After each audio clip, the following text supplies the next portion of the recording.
자, 이제 들어갈게요. 이쪽입니다. 이쪽에 재판, 최신 판례 이쪽인데 형법 일반 이론에 대해서 보겠습니다. 자, 형총 첫 번째 001과 002번은 너무 유명한 판례죠. 너무 유명한 판례 가지고 뭐 객관식에서는 언제 나올지 모르는 판례입니다. 당연히 나오니까 뭐 중요한 거고요. 두 번째 동그란 여기는 다 그냥 보셔야 돼요. 형총 1, 2는 다 보셔야 되고요. 두 번째 보면은 형벌 규정 그 자체, 즉 형법이 바뀐 경우, 그 다음에 수권, 뭐 위임, 우리 시행령에 위임할 때 많잖아요, 그죠? 그런 경우에는 그 밑에 보면은 하나, 둘, 셋, 넷, 네 번째 형사법적 고려와 관계없다. 면소 또는 신법이 적용된다. 기본은 가벼워져야 하는 겁니다, 그죠? 그리고 경과 규정이 없어야 합니다. 뭐 법에서 이전 거 적용한다라면 당연히 법에 따라야 하는 겁니다. 그게 없을 때. 그리고 그 다음에 넘어가시고 그 맨 마지막에 동그라미 보면은 첫 번째 끝에 다른 법령이 변경된 경우 생뚱맞게 다른 게 변경된 경우죠. 형법 아니고 뭐 형법의 시행령은 없지만 하여튼 그 시행령이 있다라면 그런 시행령도 아니고 아예 생뚱맞게 다른 법이 적용된 경우에는 어떻게 되냐라고 하면 세 번째 줄입니다. 형사법적 관점의 변화를 주된 근거로 했냐. 그게 이제 기준이죠. 그거에 따라서 이게 적용될 수도 있고 안 될 수도 있다라는 것이고 3쪽으로 할게요. 유효 기간을 정했다. 이건 안 된다. 애초에 2025년 12월 31일까지 한다라고 하면 그 법에 따른다면 된다는 거죠. 그리고 그 다음에 형총 002에 가보면 요게 가장 큰 예입니다. 형사법적 관점에 관한 것이냐. 우리 처벌 규정은 뭐죠? 변호사법이죠. 변호사법. 변호사 아닌 자가 하는 경우 변호사법인데 법무사법이 바뀐 거죠. 법무사법에서 법무사의 업무 범위가 바뀐 거니까 즉 제3의 법령이 바뀐 겁니다. 변호사법에서 위임한 시행령 뭐 이런 거 아니죠. 그래서 바뀌었는데 이런 경우 뭘로 한다? 아까 봤죠? 형사법적 관점의 변화가 근거가 되는데 거기서 두 번째 동그라미에 세 번째 줄 보면 형사법적 관점의 변화를 주된 근거로 하는 법률 변경에 해당하지 않는다. 그렇죠? 그럼 어떻게 돼? 안 적용된다는 거예요. 그냥 행위시법에 따른다는 겁니다. 이게 이제 가장 큰 예가 되겠죠. 이 판례 두 개는 셋으로 묶어서 보시면 됩니다. 자, 이미 뭐 올해 기록에 나왔기 때문에 이걸 어디다 낼까라고 생각하는데 그냥 사례나 기록에서는 이제 그만 나와야 되겠죠? 예, 안 나올 것 같아요. 사례는 모르겠지만 기록에서는 그리고 뭐 또 내 이걸 똑같은 거를 그러면 지금은 이제 객관식 위주의 시험이 되겠다라는 생각이 드네요. 어쨌든 뭐 근데 어렵지 않아요. 예, 어렵지 않습니다. 그냥 그 핵심만 가지고서 객관식에 대비하면 되겠습니다. 자, 그 다음에 쭉 넘어가겠습니다. 이제 자, 그냥 다 넘어갈게요. 앞에 부분 8쪽하고 9쪽을 보면은 여기는 사실 거의 안 나와요. 이런 거는 실제 변호사 시험에서는 이런 그 시험 대상 법령이 아닌 거는 간혹 나옵니다. 간혹 아예 안 나오는 건 아니고 조금 간혹 나오는데 우리 이제 모의 시험에서는 좀 많이 나오죠. 아주 자주 나오긴 하는데 변호사 시험에서는 거의 안 나옵니다. 그러니까 무리하지 마세요. 뭐 모의하고 관련돼서 보면 그 형총 013번에서는요. 1, 2, 3, 4, 5, 5번까지를 일단 보시면 되겠어요. 형총 013에서는 3개 다. 그리고 형총 014에서는 첫 번째, 두 번째 거 스토킹. 나올까 싶다. 저는 안 나올 것 같은데 이 모의에서는 나왔기 때문에 그거라도 봅시다. 그냥.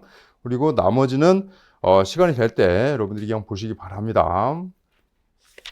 그냥 전부 다 객관식용이니까요. 그냥 어떤 용어 딱 있으면 그 결론 그냥 아는 정도로 하시고요. 만약에 시간이 부족하시면 패스하십시오. 자, 그 다음에 다 넘어갈게요. 그냥. 자, 14쪽 갈까요? 14쪽에 범죄적 구성요건론으로 가겠습니다. 이제. 자, 임금 미지급. 이것도 사실은 그 특별법이라서 특별법? 뭐라고 얘기해야 되지? 하여튼 우리 출제 대상 법령이 아니라서 근로기준법이 나오긴 쉽지 않죠. 근데 제가 기출문제를 보니까 한두 번인가 지문 한두 개 있긴 하더라고요. 그 정도 수준에 불과합니다.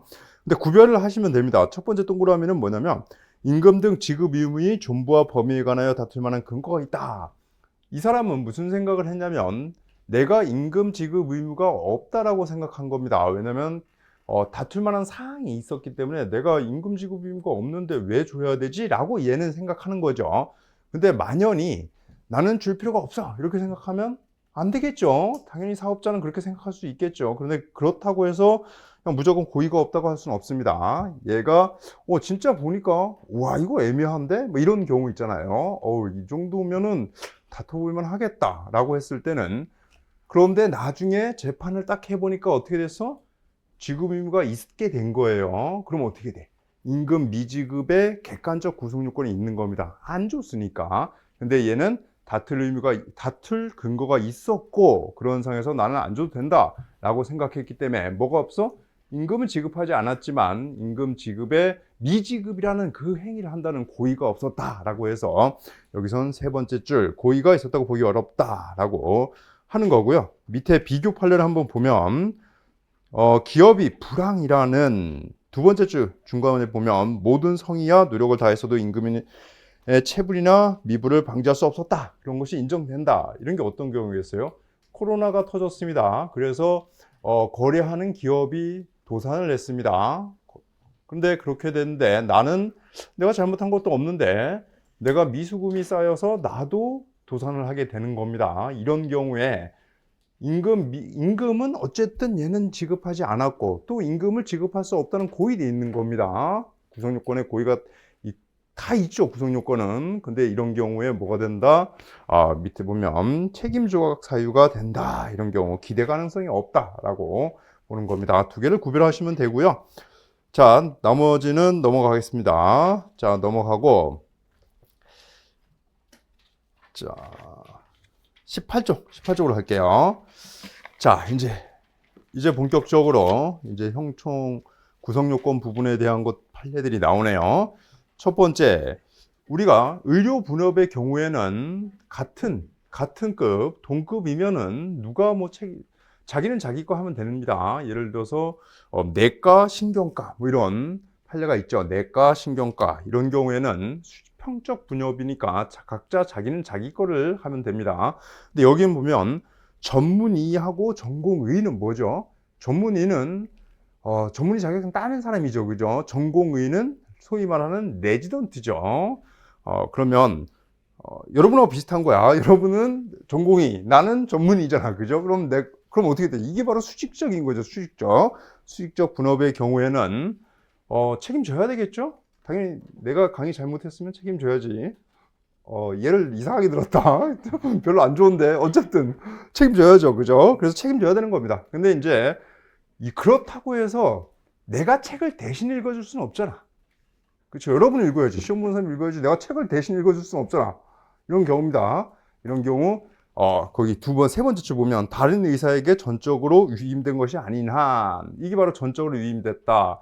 같은 레지던트가 아예 전적으로 맡아서 하는 경우도 좀 있습니다. 모든 거를 다 할 수는 없겠죠. 그런 경우에는 어쨌든 그런 전적으로 레지던트에게 전적으로 위임된 것이 아닌 한 주된 의사는 레지던트가 하는 행위에 대해서 책임을 져야 된다는 거죠. 근데 만약에 전적으로 위임됐다면 어떻게 되겠어요?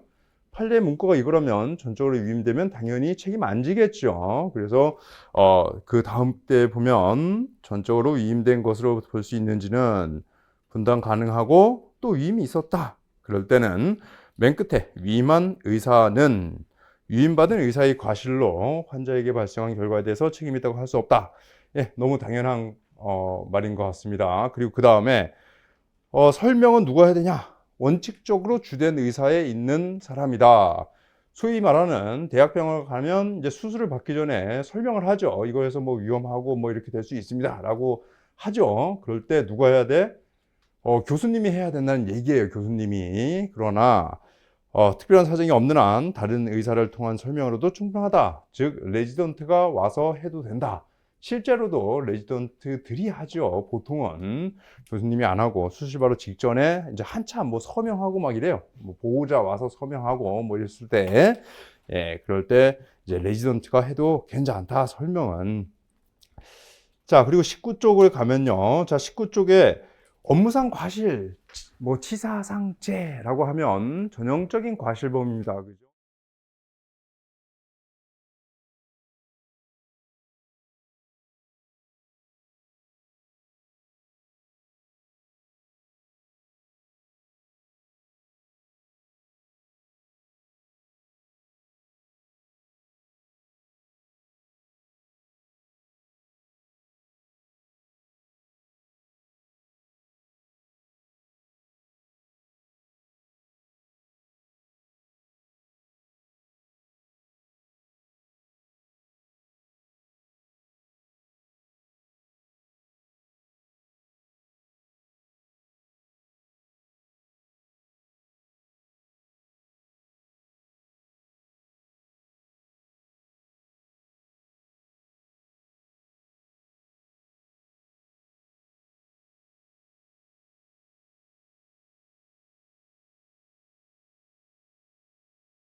우리 진모에서 냈죠. 그래서 쓰러져 있는데 깔고 앉아 있으니까 일단은 얘를 일으켜 세운 행위, 그리고 일으켜 세운 다음에 멱살 잡고 흔든 행위, 깔고 앉아 있으니까 일으켜 세운 행위는 당연히 치매 현저성이 있는 겁니다. 내가 깔고 앉아 있으니까 그럼 이렇게 세워야 되잖아요. 그죠? 당연히 치매 현저성이 있는데 다 일으켜 세우면은 얘는 더 이상 깔고 앉은 게 아니잖아요. 그죠? 그럼 뭐 딱 서 있는데 얘 목살을 잡고 들었다. 이게 바로 치매 현저성이 끝난 거 아니냐, 치매가 이미 종료된 거 아니냐라고 볼 수 있는 문제입니다. 자, 깔고 앉은 행위는 끝났다. 그 전에 이 사람이 폭행을 하기도 했어요. 막 걷어차기도 했죠. 그런 행위는 끝났어 이미. 그런데 그 다음에 목살을 잡은 행위는 어떻게 볼 것인가 라고 했을 때 첫 번째 동그라미 보면 치매 현저성이란 치매 행위가 형식적으로 기수에 이르는지에 따라 결정되는 것이 아니라 그 다음에 치매 상황이 종료되기 전까지를 의미한다. 그렇죠? 그리고 그 다음 줄에 일시 중단되더라도 추가 치매가 곧바로 발생할 객관적 사유가 있는 경우에는 일련의 행위가 종료되지 않았다. 전체적으로 치매가 종료되지 않았다고 볼 수 있다. 꽤 좋은 판례라고 봅니다. 자, 그래서 요거는 그래서 결과적으로 이 사람이 계속해서 이제 깔고 앉아 일어났는데 이 사람의 이제 그동안의 일련의 행위를 보면요. 그걸 일으켜 세웠다고 해서 반성하고 이제 그만할게 이런 상태는 아니었다는 겁니다. 계속 흥분돼 있고 뭐 이런 상태라 가지고 계속 추가 치매가 있을 수 있기 때문에 치매 현재는 계속되고 있다라고 볼 수 있는 겁니다. 요거보다 좀 극단적인 생각을 해보면요. 누가 주먹으로 찔러요. 주먹으로 때려. 주먹으로 때렸는데 한 대 딱 때렸어. 딱 멈춰 있어. 그 다음에 또 때려. 딱 있다가 좀 정신 차렸냐? 한 대 더 맞아. 또 때려. 그래서 30초 간격으로 때리고 있는 겁니다. 이랬을 때 만약에 2대 맞은 다음에 나는 다시 주먹이 날아올 때까지 기다려야 될까요? 그러진 않겠죠. 그죠? 그거랑 똑같은 겁니다. 그거는 당연히 여러분들은 당연히 2대 맞았는데 2대 맞자 하고서 내가 밀쳤다. 이러면 여러분 어떻게 생각할 거야? 당연히 치매 현재성이 있다고 생각하겠죠. 이거는 여러분은 어떻게 생각할 거예요? 똑같은 겁니다. 앞에 거는 그 하나하나의 행위가 되게 가깝게 있는 행위잖아요. 그죠? 그런데 요거는 조금 이제 떨어져 있는 경우죠. 거의 비슷한 사례입니다. 비슷한 겁니다. 그래서 이것도 치매 현저성이 있다. 근데 여기서 이제 중요한 문구는 뭐냐면 그 네 번째 줄에 추가 치매가 곧바로 발생할 객관적 사정이 있어야 한다. 끝났는데 하면 안 되겠지, 당연히. 끝났는데 주먹 때렸어. 주먹 3대 때린 다음에 자, 여기서 끝내고 나 갈게. 신고하던 말든 알아서 해. 이러고 나 가려고 했는데 때리면 안 되겠죠. 그건 안 돼. 그런데 계속해서 아프냐? 이러고 있으면 그 상황에서는 객관적 상황이 있는 거죠. 이 문구를 기억하셨다가 이걸로 포섭을 하시면 되는 겁니다. 자, 그리고 25번에는 요거는 매우 중요한 판례입니다. 이것도 표준 판례인데요. 요거는 이제 선택형이라고 생각하시면 됩니다. 그냥. 그래서 여러분이 선택형에서 아주 많이 났어요. 올해 모의에서는 뭐 거의 통으로 나기도 하고요. 이건 정말 선택형에 내기 굉장히 좋은 판례입니다. 이거 꼭 보세요. 뭐 이걸 설명하지는 않겠습니다. 자, 보시고 26쪽도 앞에 거랑 똑같아요. 앞에 건 똑같은데 앞에 제일 중요한 거 하나 볼까? 25쪽에 하나, 둘, 셋, 넷, 여섯 번째. 여기에서의 핵심은 긴급성과 보충성은 수단의 상당성을 판단할 때 고려 요소의 하나지만 독립적인 요건으로 요구할 것은 아니다. 이러고 있죠. 그리고 그 다음에 넘어가면 26쪽에는 하나, 둘, 셋. 세 번째, 긴급성이나 보충성의 정도는 개별 사안에 따라 다를 수 있다. 약간 비슷한 것 같기도 하고, 약간 뭔가 뉘앙스가 다른 것 같기도 합니다. 이 두 판례가. 그 이유는 앞에 판례랑 뒤에 판례랑 재판부가 달라서 그래요. 재판부가 약간 이런 거에 대한 의견이 다 일치하지는 않는 겁니다. 그 앞에 있는 치매 현재성하고요. 또 25쪽에 있는 그 긴급성과 보충성은 수단의 상승성을 판단할 때 고려 요소고 독립적 요건으로 요구할 것은 아니다. 요 판례는 같은 재판부입니다. 굉장히 정당 이 위법성 조각의 사유를 되게 넓게 보는 시각을 가지고 있는 거예요. 사실 내면적으로. 근데 요 26쪽 같은 경우는 다른 재판부입니다. 그래서 여기는 좀 더 신중한 겁니다. 이 판례들이 뭐 모순이다 아니다 그렇게 말할 수는 없어요. 하지만 그런 이제 약간 신중함이 느껴지는 판례입니다. 재판부가 달라서. 이것도 뭐 객관식용입니다. 객관식으로 보시면 되고요. 자, 27쪽을 가면 27쪽의 세 번째 줄을 보면 법원의 감정 촉탁을 받은 경우 어떻게 되냐? 감정평가사가 아니더라도 하나 둘 끝에 보면 정당히 해당하여 위법성이 조각된다. 구성요건이 있다는 거죠. 그냥 뭐 객관식용입니다. 자, 그 다음에 유전착의 오상정당 행위, 방이냐 행위냐. 자, 28쪽이죠. 진모에서도 제가 출제를 했는데요. 요 판례는 실제 오상정당 행위로 의유를 한 판례기는 합니다. 이 판례는. 그런데 이 판례를 오상정당 행위로 볼 수 있느냐는 진짜 의문이고, 또 하나의 문제는 이 판례가 오상정당 행위로 쓰면 여러분이 답안 작성이 되게 어려워요. 실제 되게 어렵습니다. 그래서 이제 제가 진모에서는 오상정당 방위로 그냥 의유를 했습니다. 사례에서는. 그래서 여러분도 뭐 정당 행위로 해도 되고요. 오상정당 방위로 해도 됩니다. 뭐도 상관이 없다고 봅니다. 자, 요 판례는 그냥 여러분이 그 내용을 알고 있으면 돼요. 이 사람 너무 잘 알죠. 녹음기 짚고 있었는데 칼인 줄 알고 손가락 폈다. 그럼 뭐다? 위법성 조각 사유의 전제 사실의 착오다. 왜? 나는 칼로 찔릴 것 같아서 손가락을 폈지만 실제는 칼이 없었기 때문에 칼을 찔릴 수가 없는 거죠. 정당화 상황이 없는 유전착에 대한 판례인데요.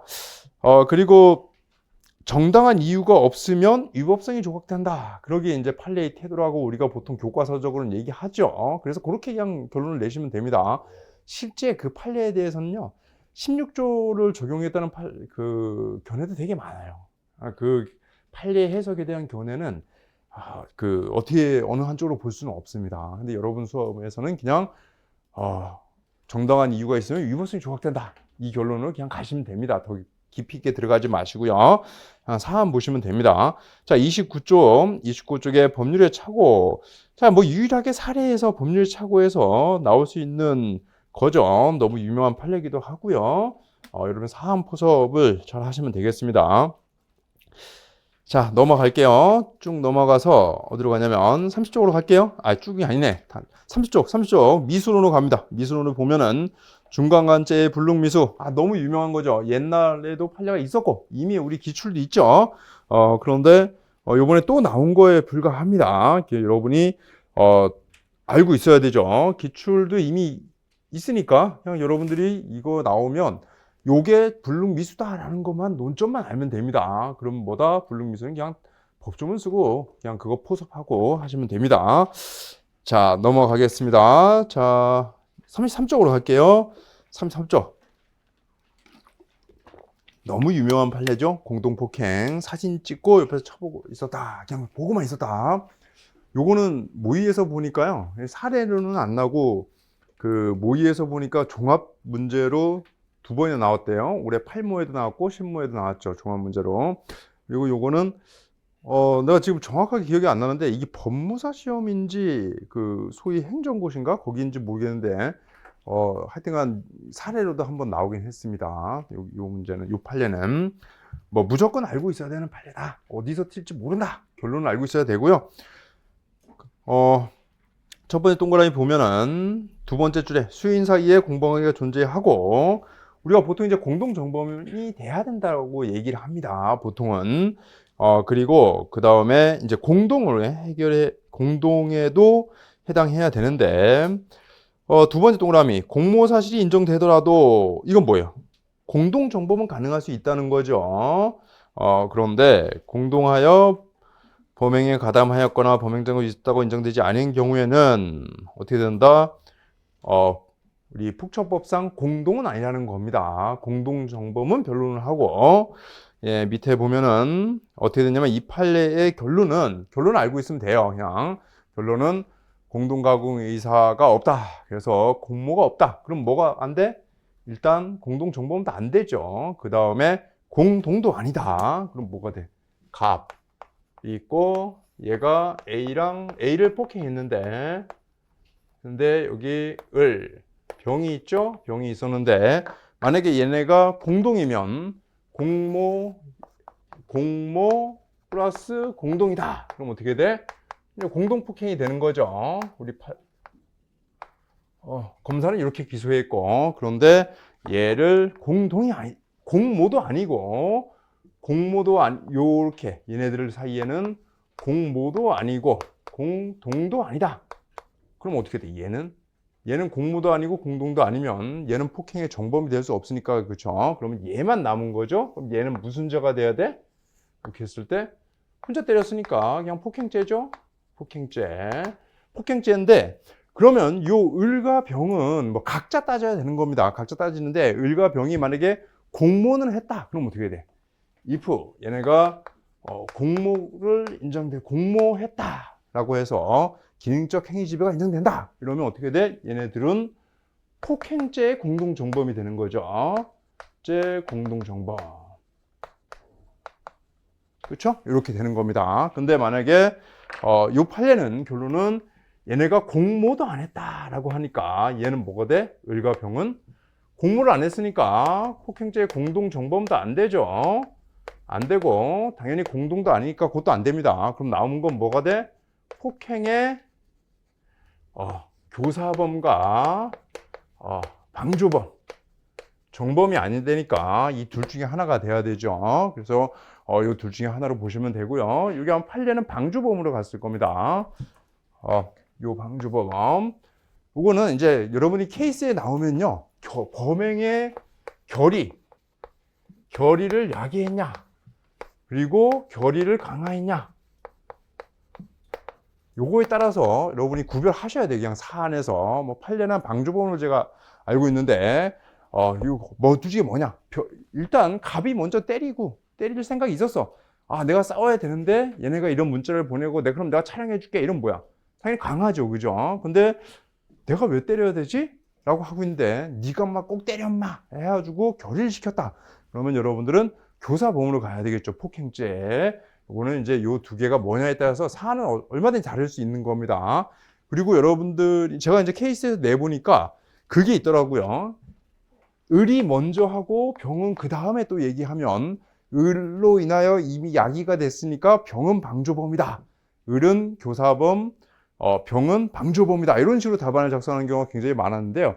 그게 틀렸다고 보기는 어려워요. 틀렸다고 보기는 어려운데 그냥 둘 다 결의를 야기한 걸로 보거나 둘 다 방조범으로 가는 게 더 편할 겁니다. 그렇게 디테일하게 가면은 굉장히 골치 아픈 일이 많이 생깁니다, 사실은.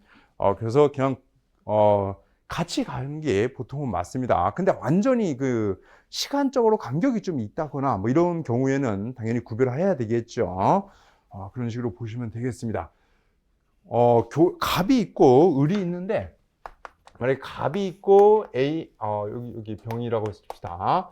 을이 이렇게 했는데 교사 얘도 하고 그냥 얘도 했습니다. 같이 교사한 게 아니라 따로따로 교사했는데 얘가 해서 결국은 A에 대해서 범죄를 했다라고 하면 얘의 교사와 얘의 교사를 너무 엄격하게 볼 필요는 없다라는 겁니다. 그냥 왜냐면 내가 가서 죽여라고 했는데 죽일까 말까 이러고 있는데 옆에 있는 애가 죽여 마 이렇게 하고 그래 죽이자 이렇게 했을 때 어떻게 돼요? 그러면 여러분들은 얘는 고민했으니까 결의하기 못했잖아. 얘는 결의하기 시켰잖아. 이렇게 볼 수 있으니까 얘는 그냥 방조에 불과하고 얘는 교사범이다. 이렇게 볼 수도 있겠지만 그렇게 보지 마시고요.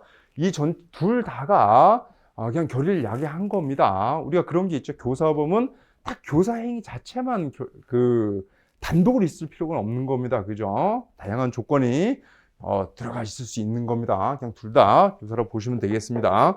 그래서 요거는 교사냐 방조냐는 너무 고민하지 마세요. 그냥 그리고 답안에 작성할 때는 너무 디테일하게 안 들어가는 게 좋습니다. 감당하지 못할 짓 하지 말자라는 게 제 주의입니다.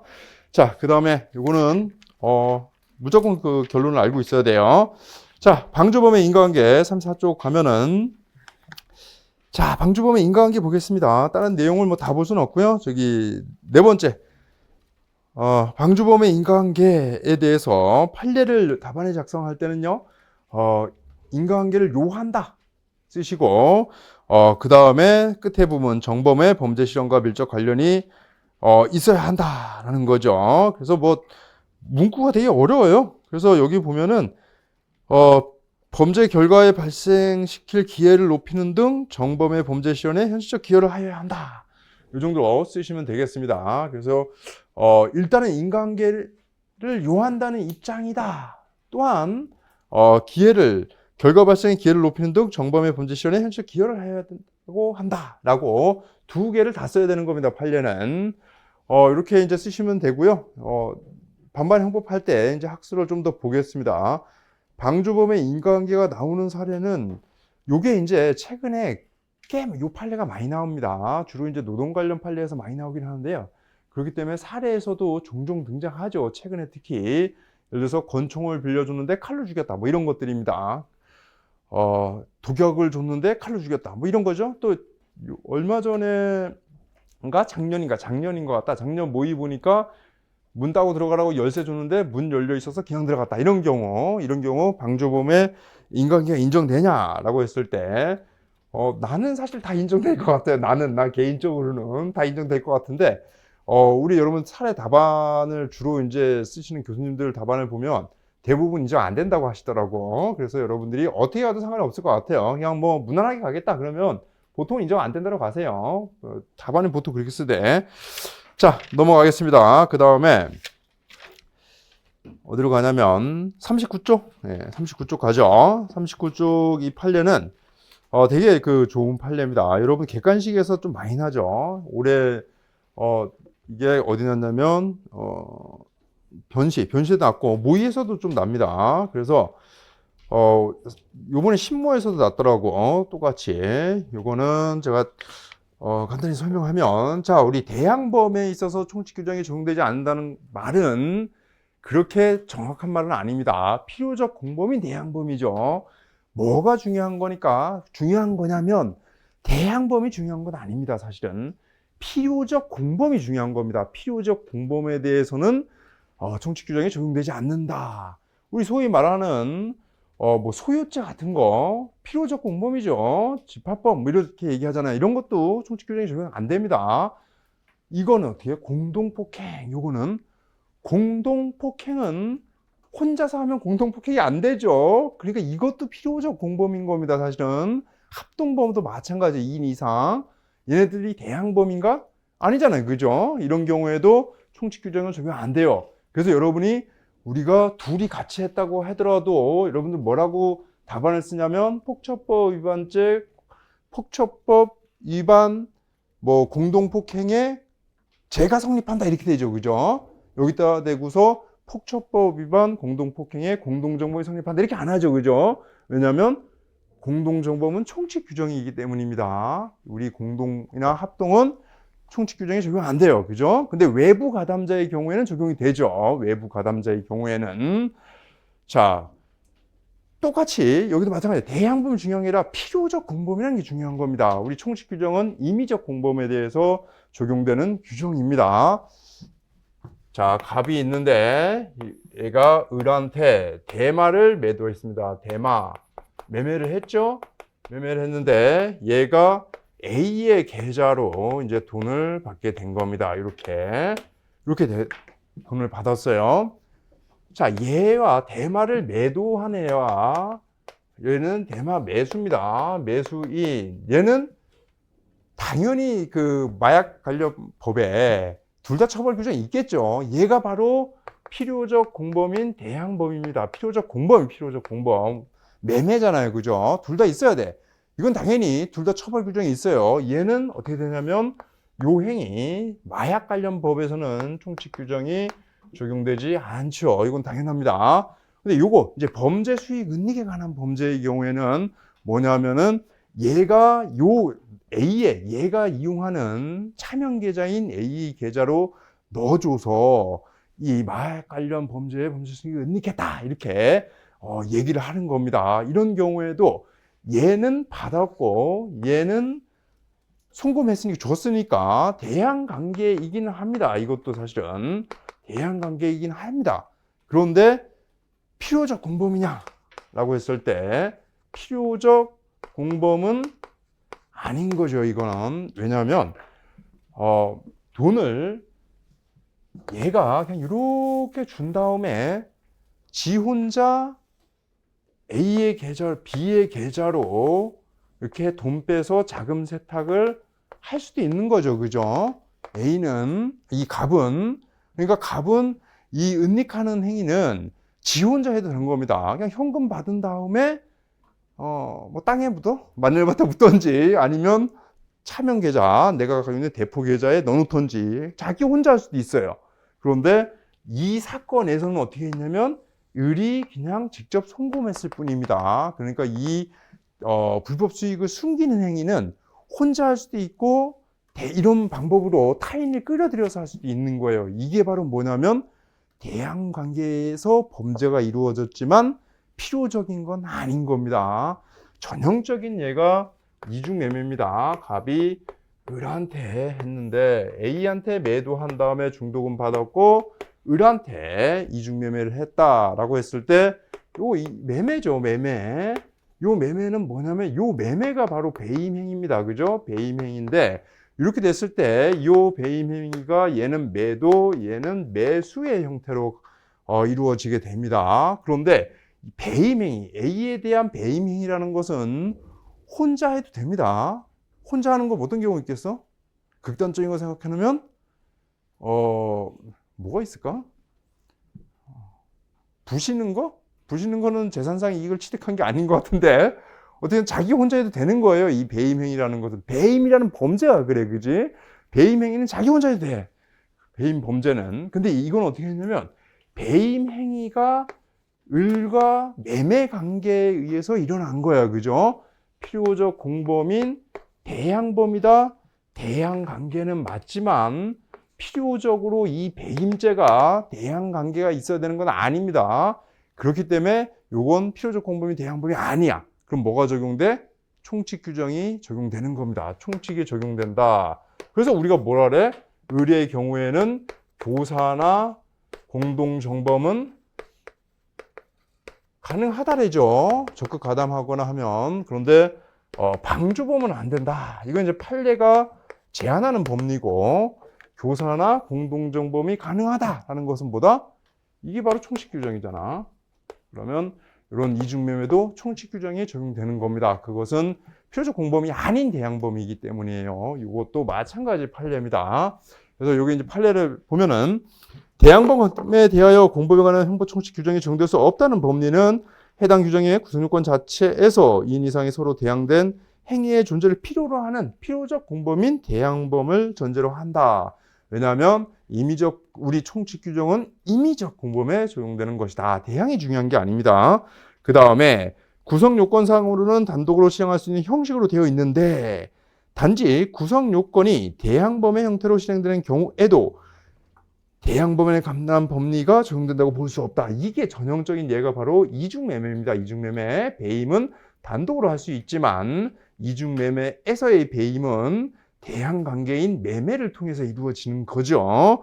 그런데 우리가 그래서 총칙 규정이 적용되는 겁니다.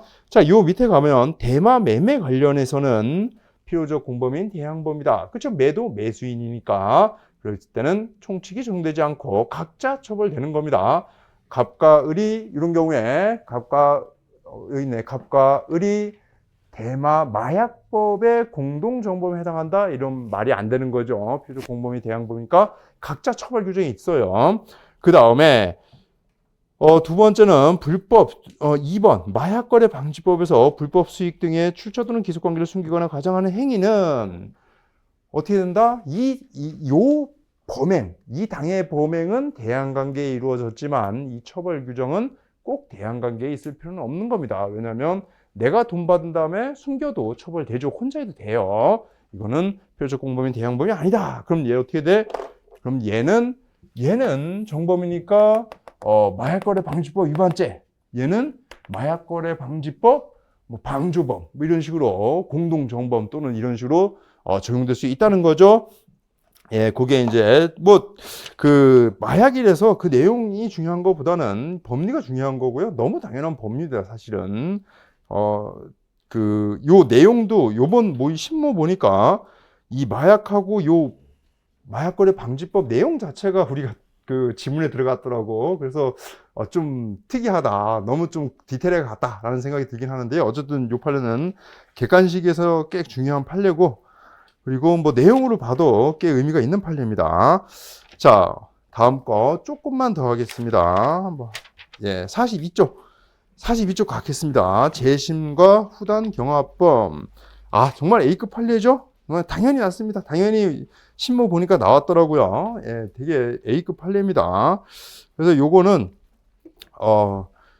제가 진모에 냈죠. 진모에 냈는데 아주 A급 판례니까 꼭 알아두세요. 객관식에서는 당연히 출제 가능하고 사례도 나올 수는 있긴 합니다.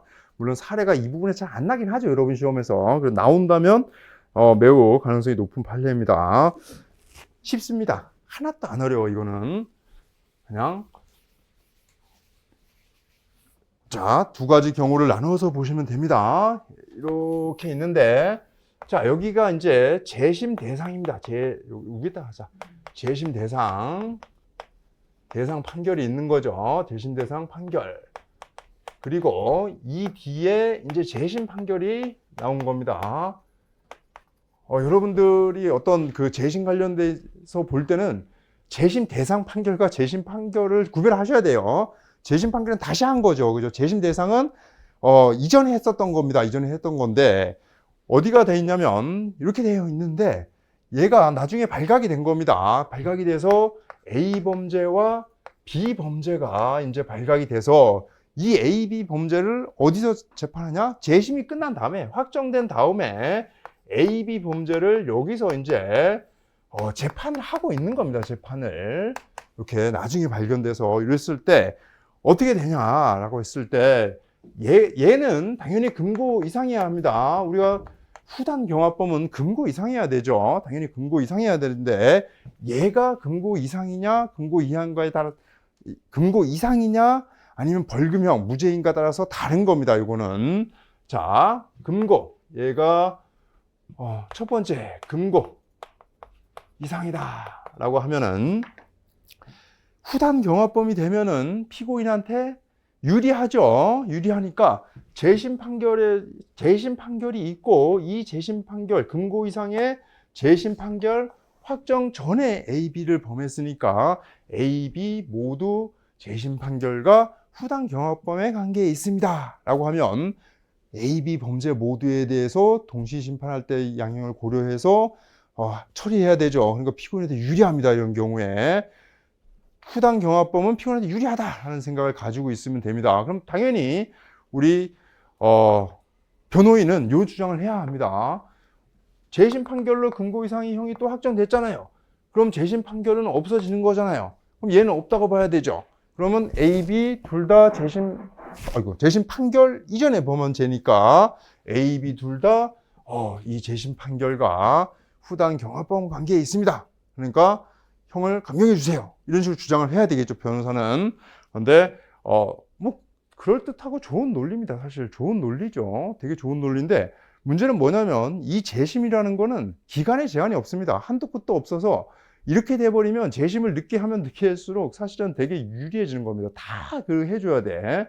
그래서 이건 아니다. 제한을 거는 거죠. 그래서 뭐를 기준으로? 얘를 기준으로. 얘를 기준으로 이렇게 금고 이상이면 기준점을 원래 거로 그냥 잡겠다라는 것이 이 판례의 취지입니다. 왜냐하면 그 39조 1항이 후단 경합범이 적용되려면 동시 심판이 가능해야 되는 겁니다. 동시에 했어야 되는데 동시에 못했다는 거죠. 그런데 우리의 재심 사건은 병합 처리 못하죠. 그렇기 때문에 동시 심판을 못한다 어차피. 그러니까 이거는 안 해주겠다라는 겁니다. 그래서 얘를 기준으로 해서 하면 어떻게 돼? 금고 이상이면 얘는 후단 경합범이죠. 얘를 기준으로 후단 경합범이 되지만 얘는 확정 판결 이후에 범한 범죄가 되니까 얘는 후단 경합범이 안 되는 겁니다. 이렇게. 그런데 만약에 두 번째로 얘가 무죄 또는 벌금이면 벌금형이면 우리가 그 부당하고는 관계가 없죠. 벌금형의 경우에는 그냥 없는 판결로 생각하면 됩니다. 무죄는 당연히 없는 판례를 그냥 처리하지. 걔랑 어떻게 양형을 고려해? 없는 그 무죄인데, 그죠? 얘의 경우는 어떻게 돼? 그럴 때는 얘가 그냥 없어지는 겁니다. 얘가 없다고 생각하는 겁니다. 얘는 존재하지 않는 거. 소멸하죠, 실제로. 그럼 어떻게 돼? 얘는 없는 거고 얘가 무죄 또는 벌금이니까 얘도 후단경합범은 아닌 거예요. 얘랑도. 그죠? 그럼 어떻게 돼? 그냥 판결이 없는 거죠. 아무것도 없는데 그냥 동시적 경합범입니다. 그래서 얘와 얘는 후단이 아닙니다. 후단이 아니라 그냥 동시적 경합범입니다. 동시적 경합범에서 여러분 실제 보통하는 그냥 38조 1항 경합관계, 경합범의 처리를 하면 되는 겁니다. 얘는 후단입니다. 후단. 왜? 이 판결이 있으니까 후단이 되고 얘는 후단이 아니죠. 전단은 당연히 아닙니다. 전단은 지원자 있죠. 두 개가 얘로 분리되어 버리니까 그럼 얘는 어떻게 처리를 해야 돼? 이런 경우에는 이렇게 처리하죠. 판시 A제에 대해서 1년, 판시 B제에 대해서 1년 이렇게 처리하면 되죠. 근데 이렇게 동시적 경합범이 된다. 그냥 없는 거다. 그냥 판결이 없는 수개의 범죄다. 경합범 관계다라고 하면 A, B, 1년 이런 식으로 그냥 처리를 하면 됩니다. 이게 이제 이 판례의 태도고요. 별로 어려울 게 없습니다. 다시 재심해서 금고 이상의 형이 확정되면 뭐를 기준으로? 원래 판결을 기준으로 한다. 만약에 재심 판결에서 무죄 또는 벌금형이 되어버리면은 어떻게 돼버린다? 원래 판결은 없었던 거고 지금도 후단 경합범은 아니죠. 얘랑은. 그러니까 이런 경우는 그냥 나머지 그냥 있는 것들 다 그냥 같이 동시적 경합범을 처리하면 된다라는 것이 이 판례의 태도입니다. 이 판례는 옛날에 있던 판례를 조금 더 나간 겁니다. 나간 거고 되게 좋은 판례라고 생각합니다. 이 판례 42쪽, 43쪽에 있는 거는 그냥 하나하나 다 보세요. 이거 지문 하나 다 보시면 됩니다. 그리고 그 다음에 형벌론으로 잠깐 가겠습니다. 예. 형벌 첫 번째 44조에 넘어가고요. 첫 번째 거는 그냥 그 유명한 거죠. 웹사이트는 안 된다. 형법. 왜? 형법은 재물만 되니까. 근데 뇌물은 다릅니다. 뇌물이나 이런 것들은 재물만 되는 건 아니죠. 그건 달라요. 자, 형법 48조는 물건이기 때문에 그런 겁니다. 그 다음에 58조 보면은, 형총 58 보면은 취득이란 결과적으로 취득한 거다. 그러니까 이 사례는 내가 폐기물을 불법으로 처리하는 대가로 1,000만 원을 받았으면 당연히 몰수 대상이 되지만 그게 아니라 정상적으로 처리한다고 속여서 그냥 그거를 받았다. 이건 뭐냐면 정상적으로 처리하는 대가로 1,000만 원 받은 다음에 그냥 지가 불법적으로 한 거죠. 그러니까 이게 불법 폐기물 처리의 대가가 아니다. 1,000만 원은. 그런 경우입니다. 자, 45쪽 가면은 세 번째, 네 번째 동그라미는 중요한 판례죠. 별거 아닙니다. 공소 제기되지 않은 범죄에 관련된 경우에도 이제 몰수를 할 수 있는데요. 별개의 범죄 사실을 법원이 인정하는 것은 안 된다. 근데 공소가 제기된 공소 사실과 관련성이 있는 경우에는 가능하다라는 것이 판례 태도니까요. 두 개를 그냥 구별하십시오. 자, 그 다음에 갖겠습니다. 자, 46쪽에 보면은 형총 60번인데요. 자, 여기는 제가 재판 강의하면서도 말씀드렸는데요. 별이 빠졌어요. 이거 가장 A급 별입니다. 여기는. 그래서 제가 집모에서도 냈어요. 이 문제는. 그래서 별이 빠졌다. 자, 뭐 별거 아닙니다. 대마 매매 관련해서 대마 혹은 필로폰, 우리가 마약법은 참고로 얘기하면요, 그 대마는 가로 열고 대마, 마약법 위반 대마고요. 우리가 그 필로폰은 향정입니다. 향정신소 유약품에서 향정이고, 그리고 소위 얘기하는 코카인? 네, 코카인. 안 해봐서 몰라. 안 해봐서 이게 어떤 건지 모르는데, 코카인은 마약입니다. 마약. 그 가루가. 근데 어쨌든 예를 들어 여기 보면은 이제 대마를 살라고, 그리고 또 필로폰을 살라고 문자 메시지 보내고 전화하고 이런 거죠. 범행 도구인가? 범행 도구죠, 당연히 범행 도구입니다. 그래서 여기는 뭐다? 기본적으로 요건은 범죄로 취득한 건 아니잖아. 필로폰이 범죄로 취득한 거지. 이 휴대전화는 범죄에 제공된 거죠. 범행 도구입니다, 전형적인. 그런 경우에 요건은 어떻게 되냐? 요건은 당연히 됩니다. 요건은 당연히 된다. 첫 번째 동안에 보면은 범죄 행위에 제공된 물건은 실행의 착수 전, 종료 후 행위에 사용한 물건 중 범죄 행위의 수행에 실질적으로 기여했다고 인정되는 물건까지도 포함된다. 자, 요게 이제 요거는 되는 겁니다. 이 사안에서. 그래서 이 휴대전화도 실질적으로 기여는 한 겁니다.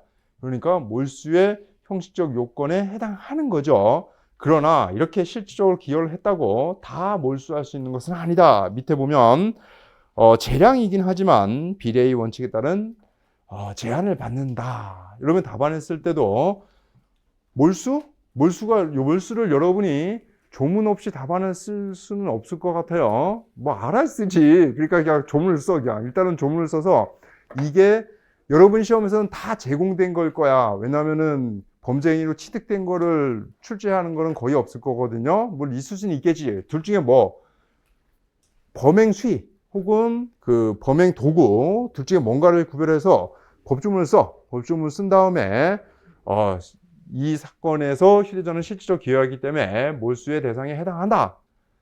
그 다음에 다만 임의적 몰수라서 법원의 재량이긴 하지만 비례의 원칙에 제한을 받는다. 그리고 포함하면 됩니다. 이 사안의 경우에는 단순히 뭐 소위 얘기하는 뭐 필로폰을 투약하기 위한 주사기 이건 당연히 못 써야 되겠지. 이건 당연히. 근데 이거는 그냥 살려고 전화한 거죠. 내가 몇 년 동안 사용하던 거를 순간에 전화 한 통화 한 건데 이거를 몰수한다고 해서 다른 전화기 사면 되지. 별 의미도 없어 사실은. 그런 겁니다.